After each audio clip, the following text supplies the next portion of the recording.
Happy Plant Tip Tuesday, everyone, and Happy New Year. This is Megan, the owner of the Zen Succulent. I'm so thrilled to start up Plant Tip Tuesday on this lovely specimen in front of us, the Heart Shaped Philodendron.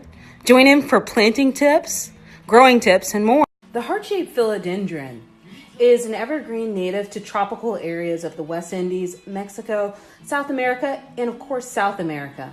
Now, it comes in two different forms. It's mature as well as juvenile forms. There are two growth phases of this type of plant, the juvenile form and the mature form. They look very different at two different phases. Now, mostly you'll see them in juvenile form if they're in a potted container. For the juvenile form, the leaves have not been fully heart-shaped yet. They tend to be a little bit smaller, a little bit closer together, and a little bit more of a lighter hue.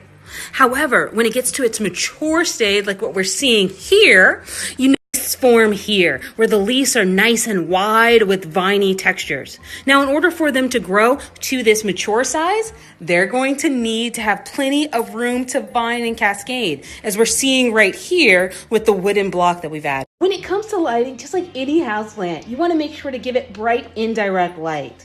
With these large, broad leaves and that they're thinner, we want to make sure that we don't have them in direct light, otherwise the plant will burn.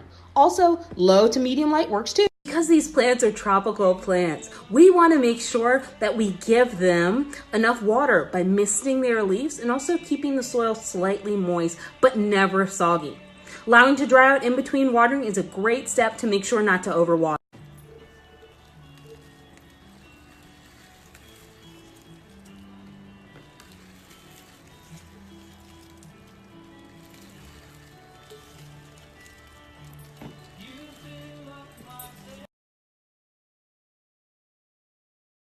Have this plant grow to its full potential. Make sure that you give it enough room for it to vine and give it enough light.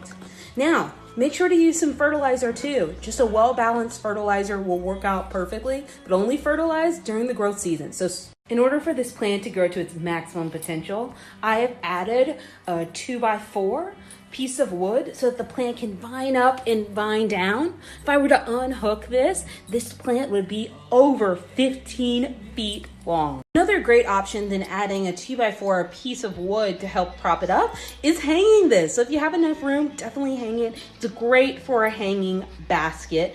And because of the moisture, it works well for a shower or a kitchen by the sink. It's like any philodendron. The heart-shaped philodendron is so easy to propagate. Simply pop it in water and watch the roots sprout from the bottom. Make sure that, however, it is propped up and no leaves are in the water because that could hinder growth. Once it develops roots, pop it into soil and make sure that soil remains slightly moist so that it can continue to root and grow yourself a whole new plant. Also, propagation could happen through seeds, so make sure to follow the great growing instructions for those. Hey everyone, thank you so much for following along for Plant Tip Tuesdays here for the Heart Shaped Philodendron. We are open Wednesdays through Sundays and always online. Looking forward to having you again next week. Thank you.